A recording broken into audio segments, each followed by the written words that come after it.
बहुतेक लोकांना माहिती नाही की कंधार येथील किल्ला पाहणं झाल्यावर त्या ठिकाणी जवळपास अजून काय आहे पाहण्यासारखं प्राचीन. तर या ठिकाणी कंधारच्या नदीकाठी राष्ट्रकूटकालीन प्राचीन असं वस्तुसंग्रहालय आहे, ज्या ठिकाणी गौतम बुद्धाचे शिल्प व स्तूप आहेत व या ठिकाणी ढाली तलवारी पाहावयास मिळतात. ते नक्की पाहून जा. व्हिडिओमध्ये शेवटपर्यंत टिकून राहा, स्किप करू नका, सबस्क्राईब करा, तुम्हाला व्यवस्थित माहिती मिळेल.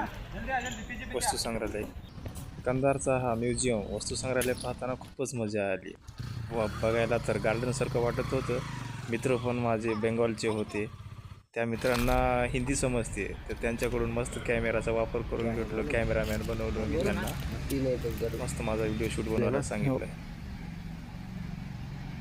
दगडी काळ्या पाषाणात बनवलेला हा स्तूप म्हणजे स्तंभ, जसं की अशोक स्तंभ असतो त्या पद्धतीचं नक्षीकाम आहे.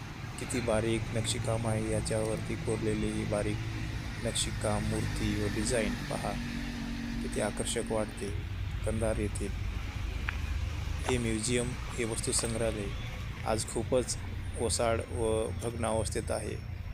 या म्युझियमला, या संग्रहालयाला शासनाने लक्ष द्यावे. नांदेड येथील कंधार हे असे स्थान आहे. या कंधारच्या किल्ल्यावरती भरपूर वेगवेगळे शासकाने आपले वर्चस्व गाजवले व त्या ठिकाणी शासन केले व ज्यांचे राज्य होते व त्यांच्या शासनात व त्यांच्या कारकिर्दीमध्ये ते ज्या देवांना, ज्या भगवान व मूर्ती उपासना करतील, त्या ज्या राजाचे राज्य होते त्या शासनाने त्यांच्या कारकिर्दीमध्ये, त्यांच्या टाईम पिरियडमध्ये असे वेगवेगळे मूर्ती त्यांच्या पद्धतीने बनवलेली आपल्याला या परिसरात भरपूर ठिकाणी शेतामध्ये व किल्ल्याच्या आसपास मिळाले. ते मिळालेले पूर्ण मूर्ती वगैरे या वस्तुसंग्रहालयामध्ये काळजीपूर्वक ठेवण्यात आलेले आहेत. ते आपणाला पाहावयास मिळतात. आज रविवार असल्यामुळे बंद आहे म्युझियम, पण ही अवस्था पाहून असं वाटते की खूप दिवसापासून बंद आहे. इकडे शासनाचं लक्ष नाही आहे.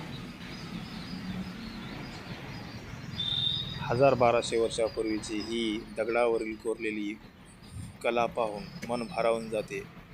त्या काळी अशी कुठलीही आधुनिक टेक्नॉलॉजी उपलब्ध नसताना अशा अवघड दगडांवरती कशा पद्धतीने रेखीव शिल्प कोरले असतील. बिचारे व्हिडिओ बनवताना, शूट करताना माझी प्रत्येक गोष्ट ऐकत होते. संग्रहालयाच्या आतमध्ये गेट लावलेलं होतं, यामध्ये ढाली तलवारी असे भरपूर काही पाहण्यासारखं होतं, पण संग्रहालय बंद असल्यामुळं आम्ही ते बाहेरूनच पाहिलं.